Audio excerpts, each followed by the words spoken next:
So just to preface this, I didn't really have a lot of knowledge about the YMCA before I watched this, so I actually learned a lot. Um, I live in a rural community, so all I really know is that the nearest one is in like Muskegon or Grand Rapids or whichever one is closer. And I know that there's kind of a big emphasis on like community and like building relationships. But I've never really interacted with it beyond that. So kind of just building off of that, I thought it was really interesting that one of the early ways that this organization decided to act and like to serve people was to bring supplies to like soldiers in wars. So like the Civil War, World War I, World War II. I didn't know that they had like roots in kind of like disaster relief, I guess. So I think that's always really cool. I'm really fascinated when the modern day version has kind of a different looking past. So I wish more people knew that. That's kind of interesting to me. Um, and like I said before, I learned a lot from watching this. So I think it's just really interesting the way that they have changed the way that they serve their communities over the years. So going from that like kind of disaster relief to more of just supporting communities and where they are.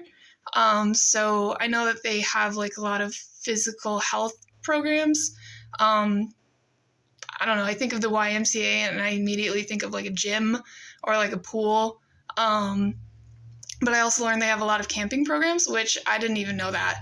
But that does kind of make sense because they want to, that's one way to like build relationships between like kids and their parents, and then also just a community of people. But yeah, anyway. And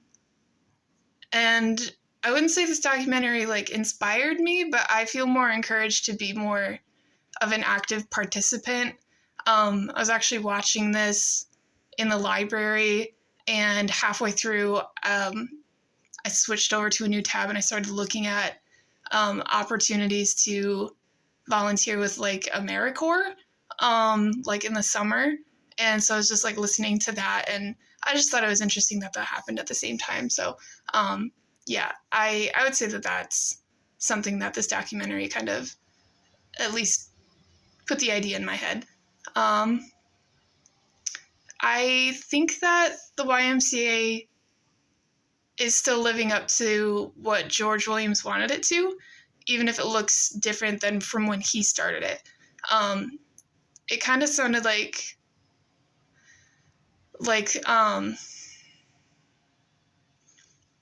it sounded like he really wanted that emphasis on like I guess like Christian fellowship, but during like World War I, it sounded like they kind of moved away from that a little bit and kind of like secularized, I guess. And I'm not sure that he would approve of that. Like, I'm just curious what he would think of that. But in the long term, I think they're still focused on fellowship and like building community and facilitating relationships between people. So like, yes, I guess. And then kind of what I said before, I just don't have a lot of experience with the YMCA, so I guess I don't really have an opinion on it.